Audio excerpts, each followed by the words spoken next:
Pangalawa po, dun sa ating, this time, ito po yung international humanitarian law.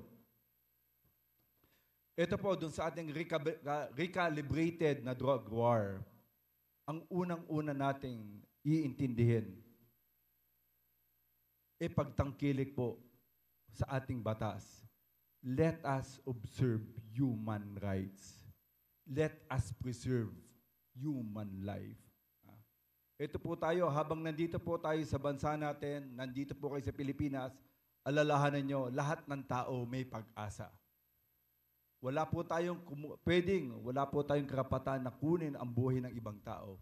Let us preserve, let us respect. Nandito po tayo, we are called law enforcers, then we enforce the law in a proper order.